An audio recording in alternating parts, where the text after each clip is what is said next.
Hi friends, ఇప్పుడు మనం ఉంది 2023.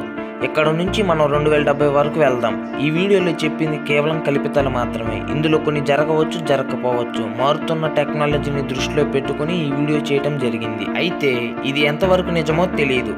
కేవలం మన ఈ ప్రపంచం రోజు రోజుకి అభివృద్ధి అవుతున్న టెక్నాలజీని బట్టి ఒక అంచనా మాత్రమే. ప్రస్తుతానికి మనం ఈ 2023 సంవత్సరంలో ఉన్నాం కదా.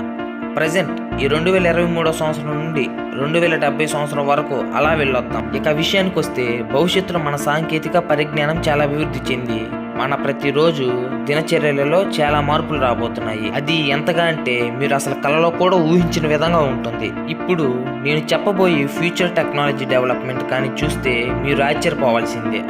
అమెరికాలోని యూనివర్సిటీ వాళ్ళు ఒక ప్రయోగం చేశారు. మనం ఇల్లు కట్టుకోవడానికి ఎర్ర ఇటుకరాలు ఉపయోగిస్తూ ఉంటాం కదా, దానికి బదులుగా విద్యుత్తుని ఉత్పత్తి చేసి ఇటుకలు రాబోతున్నాయి.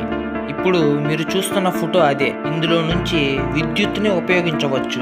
అలాగే ప్రతి గంటకు రీఛార్జ్ అవుతాయి ఈ ఇటుకలు. అంతేకాకుండా 2023లో చాలా మార్పులు రాబోతున్నాయి. రైల్వే, ఎయిర్లైన్ సిస్టంలో కూడా 2023వ సంవత్సరంలో మార్పులు చూడవచ్చు. ఇప్పుడు 2030లో ఏం జరుగుతుందో చూద్దాం. Ocean water purify. మన భూమి 70% వరకు వాటర్తోనే నిండి ఉంది. మిగతా 30% మనం నివసిస్తున్నాం. మరి ఎందుకు అందరూ సేవ్ వాటర్ అని అంటారు? ఎందుకో తెలుసా? ఈ 70% వాటర్లో కొంతవరకు మాత్రమే మంచి నీటిగా మనం త్రాగగలం. అది అందరికి తెలిసిన విషయమే. సముద్రంలో వాటర్ని తాగలేం, ఎందుకంటే అది ఉప్పు నీరు కనుక. 2030లో సముద్రంలోని నీటిని ప్యూరిఫై చేస్తారు. ప్రస్తుతానికి మనం చాలా ఇండస్ట్రీల్లో, హాస్పిటల్లో ఆర్టిఫిషియల్ రోబోట్లను ఉపయోగిస్తారు. ఇక హాస్పిటల్ విషయానికి వస్తే ఆర్టిఫిషియల్ ఆర్గాన్స్ కూడా ఎక్కువ ప్రాముఖ్యత ఇస్తారు. ఇప్పుడు మనం 2040 సంవత్సరంలో ఏం జరిగిద్దో చూద్దాం.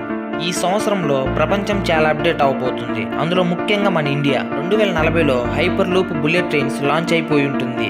ఇలాంటి ట్రైన్స్ కేవలం 1 గంటలో 1100 నుండి 1200 కిలోమీటర్ల వరకు ప్రయాణం చేయగలవు. చాలా వరకు 60% ఎలక్ట్రానిక్ వెహికల్సే నడుస్తాయి. దీని ద్వారా చాలా వరకు పొల్యూషన్ అనేది అరికట్టవచ్చు. ఇక పవర్ విషయానికి వస్తే high power plants, solar power plants బాగా వాడుకలోకి వస్తుంది. అలాగే బ్యాంకులకు సంబంధించిన డిజిటల్ ట్రాన్సాక్షన్ బాగా వాడుకలోకి వస్తుంది. అంటే ఈ సంవత్సరంలో కాయిన్స్ కానీ నోట్స్ అనేవి కనపడవు. అంటే cash transaction. Shopping malls, travelling, online అన్నిటికీ డిజిటల్ ట్రాన్సాక్షనే. ఇప్పుడు మనం 2070 సంవత్సరం గురించి తెలుసుకుందాం. ఆకాశాన్ని తాకినట్లుగా అనిపించే చుట్టూ అనేక పెద్ద భవనాలు ఏర్పడతాయి. ఇక గాలిలో ఎప్పుడు రద్దీగానే ఉంటుంది. ఇప్పుడు మనం కుక్కల పిల్లులు ఎలా పెంచుకుంటున్నామో అలాగా 2070లో చాలా వరకు అందరూ రోబోట్లను పెంచుకుంటారు. నేల మీద వాహనాలు ప్రయాణించడం చాలా తక్కువ అవుతాయి. అంటే ఈ 2070 సంవత్సరంలో హైపర్ టెక్నాలజీ గల అన్ని రకాల వాహనాలు గాలిలో పక్షుల్లా ప్రయాణిస్తాయన్నమాట. ఎవరికి ఏదైనా అవసరం, సహాయం కోసం డ్రోన్లను వాడతారు.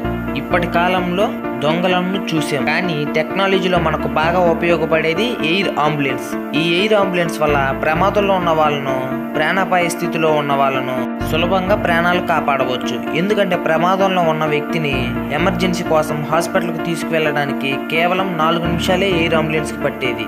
ఇక ఇంటర్నెట్ విషయానికి వస్తే ఈ మార్పులన్నిటికీ కారణం ఇంటర్నెట్. 2070 నాటికి మన ఇంటర్నెట్ సోలార్ సిస్టమ్ వైపు కూడా వెళ్తుంది. అలాగే అక్కడ మన వాళ్ళతో కూడా కమ్యూనికేషన్ అవ్వచ్చు కూడా.